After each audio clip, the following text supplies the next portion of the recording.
Olá, minhas amigas, meus amigos, alegrias! Hoje eu percebi que hoje é o Dia da Bandeira, o Dia da Bandeira Nacional.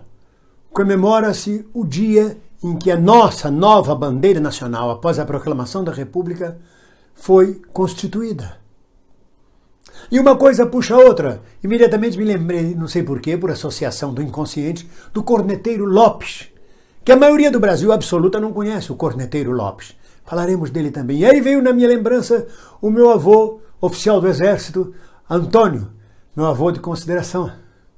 E mistura-se tudo isso com a nova política econômica brasileira, que já é um fracasso antes mesmo de começar. Então vamos lá. Eu tive um avô de consideração. Eu era jovem, tinha 17, 18 anos. Era um oficial do Exército reformado, oficial de patente superior reformado. Quieto, tudo que ele gostava era de fumar os cigarros dele, os petit londrinos ovais, era um cigarro forte, caporal, um cigarro sem filtro.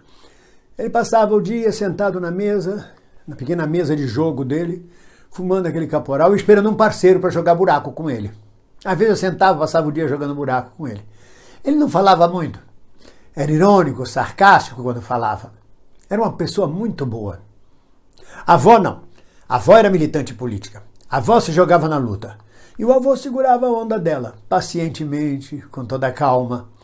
Eu nunca vi o avô fazer um pronunciamento político, emitir uma ideia política. Até um dia que nós estávamos jogando buraco, em plena ditadura, já era a ditadura militar de 64, o avô pousou o cigarro dele assim no cinzeiro e disse: "Eu tenho vergonha da bandeira brasileira." Eu falei: "Como, avô? O que o senhor está dizendo?" Ele falou: "Este governo nos envergonha tanto.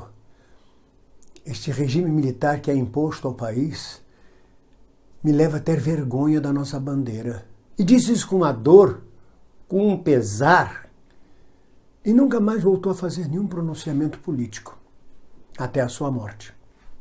Mas foi dito com tamanho peso que eu nunca me esqueci, até hoje, das palavras, do clima que criou em volta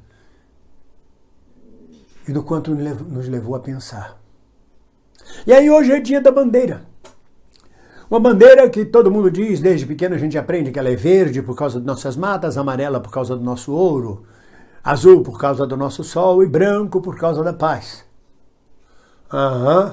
Agora senta lá, Cláudia. Na verdade, essa bandeira foi constituída em 1822. Ela era verde, tinha um losango amarelo e no centro dele as armas e os brasões imperiais.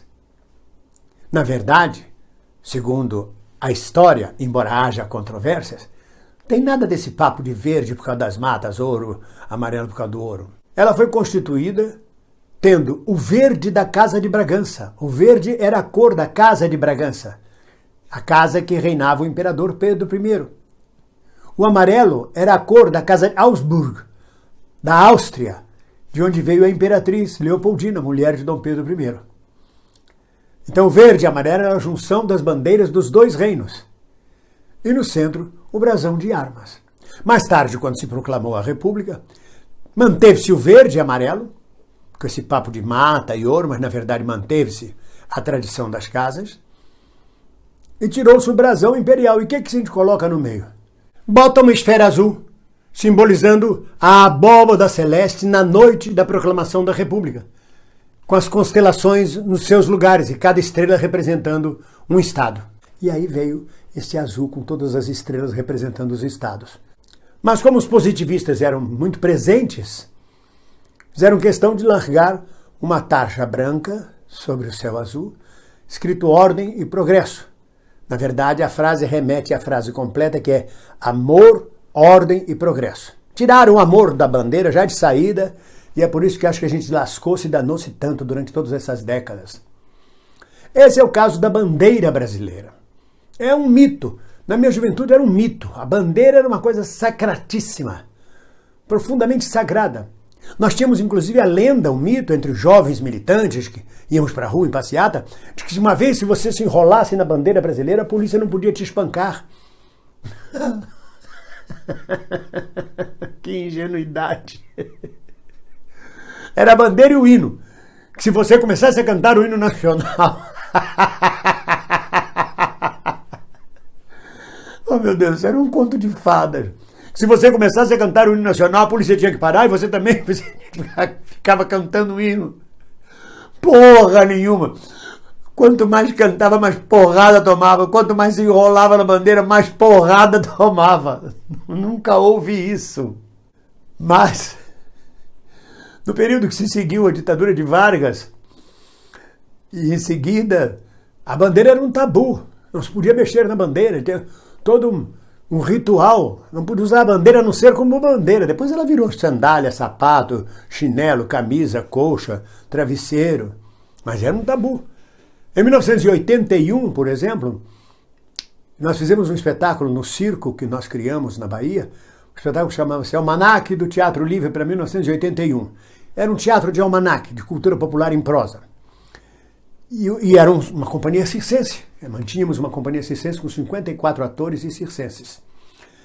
E começava a abertura do circo com um desfile de toda a trupe do circo, levando à frente de terno e gravata o estandarte nacional e depois todo o elenco. Para poder carregar essa bandeira, abrir o espetáculo, foi uma burocracia gigantesca. Nós tivemos que ir à 6ª Região Militar, conversar com o comandante, fazer um ofício, explicar como é que ia ser usada a bandeira. Olha, foi uma loucura ficar 15 dias esperando a resposta se a bandeira podia desfilar na abertura do espetáculo. Dia da Bandeira. E aí, quando eu falo do Dia da Bandeira, eu falo da nacionalidade.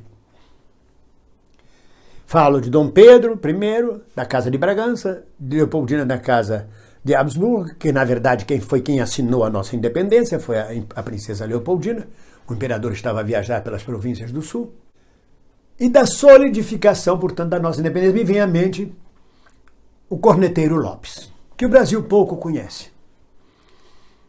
A Bahia, assim como o Pará, foram os últimos estados, últimas províncias do Império a aderirem à proclamação da independência.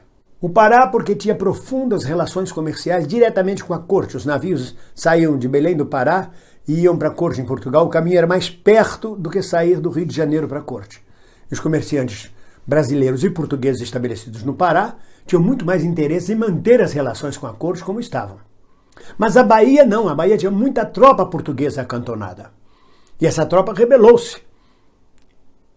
E a Bahia só se declarou independente, junto com o Brasil, no dia 2 de julho de 1823, na Batalha de Pirajá. Uma batalha que foi vencida por um acaso, segundo alguns historiadores, pelo toque do corneteiro Lopes. O Lopes era um lusitano, era um português, mas que estava servindo do lado brasileiro. Do lado brasileiro, na batalha que viria a ser a Batalha de Pirajá, nós tínhamos apenas 400 soldados. E os portugueses tinham 4.000. E o que levou os portugueses a baterem em retirada e nós a vencermos a Batalha de Pirajá e decidirmos a independência? O toque do corneteiro Lopes.